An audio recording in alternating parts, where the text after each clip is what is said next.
Sa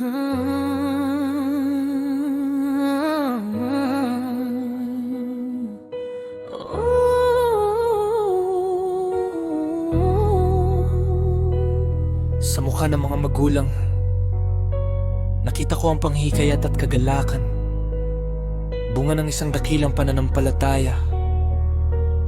Pinasigla ng pagpapahayag ng tiwalang iyon. Ang binata ay nagsimulang tulungan sila sa mga paghahanda para sa mahal na sabak. Sa wakas ay lumubog ang araw patungong kanluran. Nagiiwan gaya ng dati ng bakas ng pangungulila na nagpapahiwatig ng takot. Sa kadiliman, nakita ni Cain ang puting figura ng kordero na itinataas sa altar ng mga kamay ng Ama. Ang walang pagod na kahano, parinalaging nananalangin sa may likha para sa kaligtasan ng kanyang minamahal na anak. Natataas ang kanyang kamay, naghahanda si Adan para sa hagis na maaring sinasambit.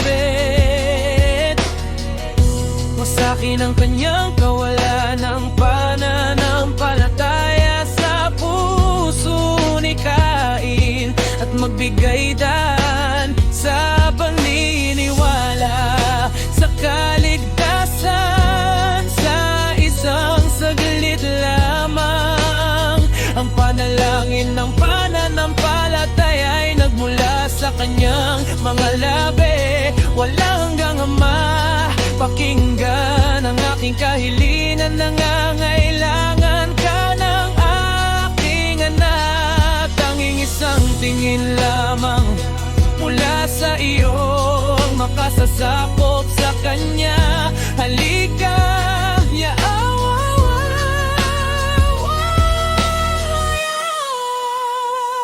ang taimtim na panalangin ito ay pumasok sa mga tainga ng anak na iyon at tumimo sa kanya. Tanging ang panalangin ng sapat upang kumbinsihin siya sa tunay na pag-iral ng isang tagapagligtas. Habang pinupunas sa mga luha ng emosyon, nanginig si Cain sa tunog ng hagis ng kamatayan.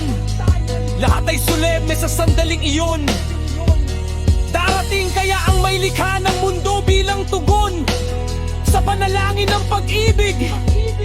Paano niya ito haharapin sa kanyang kawalan ng pananampalataya?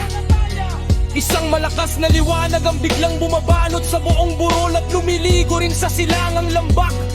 Ang namimintog na mga mata ni Cain ay tumitig sa mga among mata ng may likha, na nagdala ng isang kinang na higit pa sa araw, ngunit hindi nakasisilaw.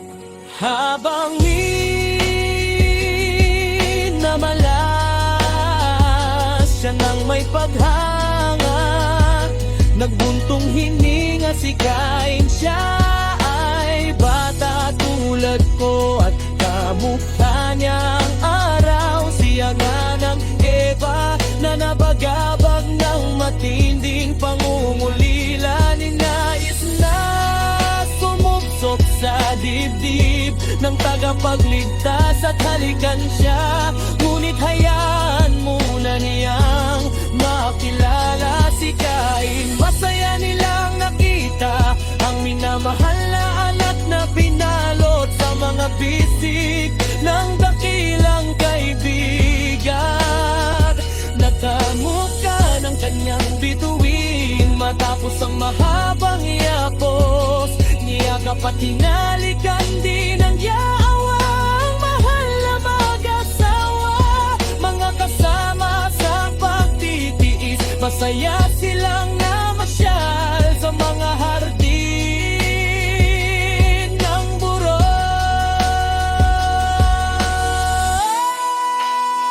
Ang may likha at Cain ay pumunta sa gitna, at si Adan at ang kanyang asawa ay sa mga gilid. Kay laking kagalakan ng kanilang naranasan sa mga hakbang na iyon. Sila ay kumpleto, si Cain na nasakop ng pagmamahal walang hanggang Ama. Ipinakita niya ang kanyang mga pinahahalagahang hayop at kanyang maliit na hardin na puno ng magagandang bulaklak. At siya ay naman magditaan, mga ito ay makukulay sa gabing iyon na pinalitan ng liwanag ng may likha na tulad ng sa liwanag ng araw.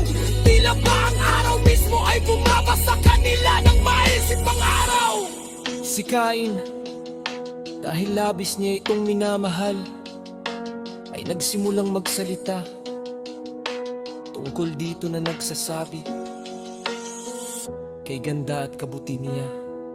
Subalit, kapag siya'y umalis, nag-iiwan siya sa kanyang mga luha ng dugo ng isang pakiramdam ng kalungkutan.